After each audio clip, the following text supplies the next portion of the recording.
আসসালামু আলাইকুম ভিউয়ার্স, কেমন আছেন সবাই? আশা করছি আল্লাহর রহমতে ভালো আছেন। আমিও আলহামদুলিল্লাহ ভালো আছি, কিন্তু মন খুব একটা ভালো নেই, কারণ চারদিকের অবস্থা খুবই খারাপ। মনটা ভীষণ খারাপ। তারপরেও রান্না বান্না করতে হবে, খেতে হবে আমাদের, তাছাড়া তো কোনো উপায় নেই। তো এটা মহরমের দিন, আমি আমার বাচ্চাদের জন্য একটু বিরিয়ানি রান্না করছি, ভাবলাম আপনাদের সাথে শেয়ার করি। আর এভাবে বিরিয়ানি রান্না করলে খেতে বেশ ভালোই লাগে। তো প্রথমে আমি মুরগিটা কেটে কুটে নিয়েছি, তার ভিতরে সব ধরনের মশলা দিয়ে দিচ্ছি। হলুদ, লবণ, মরিচের গুঁড়া, জিরার গুঁড়া, গোলমরিচের গুঁড়া, আদা বাটা, পেঁয়াজ রসুন বাটা সব কিছু দিয়ে ভালোভাবে মুরগিটা মেখে নেব। আরও এখানে আরেকটা উপকরণ আমি দিয়েছি, সেটা হচ্ছে সরিষা বাটা। আর সরিষা বাটা দিয়ে আপনারা কি কখনো বিরিয়ানি খেয়েছেন? তো যদি না খান, একবার সরিষা বাটা দিবেন মুরগির মাংস রান্না করার সময়, তারপরে সেটা দিয়ে বিরিয়ানি রান্না করে দেখবেন, অনেকটাই টেস্টি হয়, খেতে ভীষণ ভালো লাগে। তো আজকে প্রথম যেসব ভাই বোনেরা আমার চ্যানেলটি ভিজিট করবেন, প্লিজ আপনারা আমার চ্যানেলটি সাবস্ক্রাইব করবেন, লাইক কমেন্ট শেয়ার করে দিবেন। আপনাদের সাপোর্ট ভালোবাসা পেলে আপনাদের এই বোন সামনের দিনে এগিয়ে যেতে পারবে ইনশাল্লাহ। এ কারণে আপনাদের সাপোর্ট ভালোবাসা আমার একান্ত কাম্য।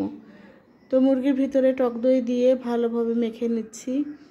আর টক দইটা অবশ্যই দিতে হবে, টক দই দিলে এই বিরিয়ানি রান্নাটা অনেক বেশি টেস্টি হয়। এটা আমার মেয়ে বলছিল যে আম্মু, মহরম স্পেশাল তোমার হাতের বিরিয়ানি। তো সবাই মিলে খাবো বলে একটু বেশি করে রান্না করছি। আগের দিনে দেখতাম মাই দিনে ভালো ভালো রান্না করতো, কিংবা বাড়িতে অনেক লোকজনকে এরকম করে খিচুড়ি রান্না করে খাওয়াতো, ভীষণ ভালো লাগতো।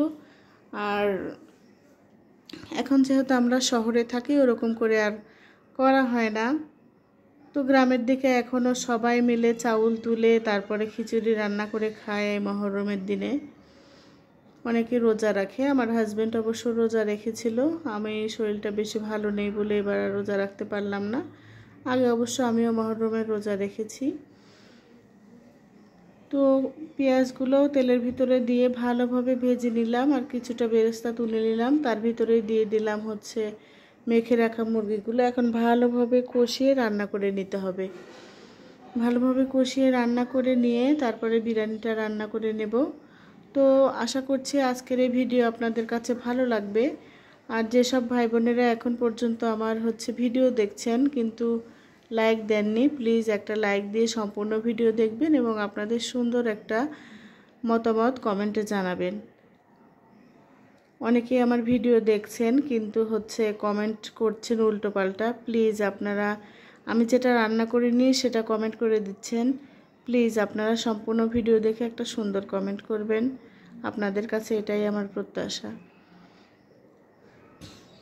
আর যেসব ভাই বোনেরা শুধু কমেন্ট করেই চলে যান, সম্পূর্ণ ভিডিও দেখেন না কিংবা অর্ধেক ভিডিও দেখেন না, প্লিজ তাদের কাছে আমি রিকোয়েস্ট করছি, কষ্ট করে আপনাদের শুধু কমেন্ট করার জন্য আমার চ্যানেলে আসার দরকার নেই। আপনারা সম্পূর্ণ ভিডিও অথবা অর্ধেক, যদি বড় ভিডিও হয় অর্ধেকও যদি দেখেন সেটাও হয়, কিন্তু না, আপনারা এসে শুধু কমেন্ট করতে যতক্ষণ ততটুক দেখে আপনারা চলে যাচ্ছেন। এটা খুবই দুঃখজনক। আমার ভিউ কিন্তু ওয়াচ টাইম বাড়ছে না। এ কারণে আপনাদের কাছে রিকোয়েস্ট করছি, আপনারা যদি কমেন্ট করেই চলে যাবেন, প্লিজ আমার চ্যানেলে আসবেন না। আর যারা সম্পূর্ণ ভিডিও দেখছেন না, আমি তাদেরকে কিন্তু বুঝতে পারছি যে কারা আপনারা সম্পূর্ণ ভিডিও দেখছেন না আর কে সম্পূর্ণ ভিডিও দেখছেন। তো আমিও কিন্তু তাদের ভিডিও সেরকম করেই দেখে নিচ্ছি। আমার ভিডিও যারা সম্পূর্ণ দেখেন, আমিও তাদের ভিডিও সম্পূর্ণ দেখব ইনশাআল্লাহ। তো আশা করছি আপনারা আমার সম্পূর্ণ ভিডিও দেখবেন এবং সুন্দর একটা কমেন্ট করবেন, যেসব ভাই বোনেরা আমার রেগুলার ভিডিও দেখছেন। তো চাউলগুলো আমি আগের থেকে ধুয়ে পরিষ্কার করে পানি ঝরিয়ে রেখেছিলাম, সে চাউলগুলো দিয়ে ভালোভাবে মুরগির ভিতরে দিয়ে মিশিয়ে নিচ্ছি। আর এর ভিতরে দিয়ে দিব বিরিয়ানির মশলা। আমি রাঁধুনির বিরিয়ানির মশলাটা ব্যবহার করব। রাঁধুনির বিরিয়ানির মশলাটা আমার কাছে ব্যক্তিগতভাবে বেশ ভালো লাগে, আপনারা চাইলে যে কোনো বিরিয়ানির মশলা দিতে পারেন।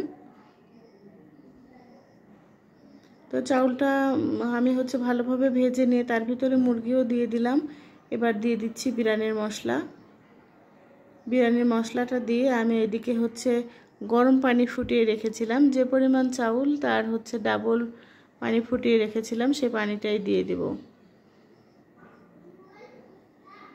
আর কোটা আন্দোলনে যেসব ভাইরা মারা গেছেন, যেসব বোনেরা মারা গেছেন, তাদের জন্য আল্লাহর কাছে দোয়া করি, আল্লাহ যেন তাদেরকে বেহেশত নসিব করে। আর অতি দ্রুত যেন এই কোটা সংস্কার আন্দোলনের একটা সুরাহা হয়, আর সবাই যেন শান্তিতে ঘরে ফিরে যেতে পারে মায়ের কোলে, আর কোনো মায়ের কোল যেন খালি না হয়, এটাই আমি আশা করছি। আর যারা নিহত হয়েছেন তাদের জন্য দোয়া করছি, আল্লাহ তাদের যেন বেহেশতে নসিব করেন। তো সামান্য একটা বিষয় নিয়ে দেশে এত বড় একটা ঘটনা ঘটে যাচ্ছে, আসলে দুঃখজনক। কত জন মারা গেছে, কত মায়ের বুক খালি হলো, বিষয়টা ভীষণ খারাপ লাগছে। এ কারণে ভীষণ মন খারাপ। তো আমাদের তো করার কিছুই নেই, তারপরেও আমরা শুধু আল্লাহর কাছে এটাই প্রার্থনা করছি যে আল্লাহ তুমি সবাইকে সুস্থ রাখো, ভালো রাখো, আর যারা মারা গেছে তাদেরকে তুমি ক্ষমা করে জান্নাত নসিব করো।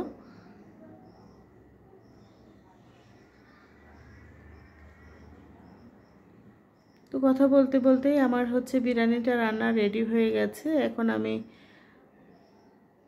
বেড়ে নিচ্ছি, আমার ভালোবাসার মানুষদেরকে দেব, আর আমরাও খাবো বাসায়। তো আপনারা সবাই আমার জন্য দোয়া করবেন, আমিও সবার জন্য দোয়া করি। আল্লাহ সবাইকে ভালো রাখুক, সুস্থ রাখুক, এই দুরবস্থা থেকে সবাইকে মুক্তি দিক। আজ এ পর্যন্তই। আসসালামু আলাইকুম।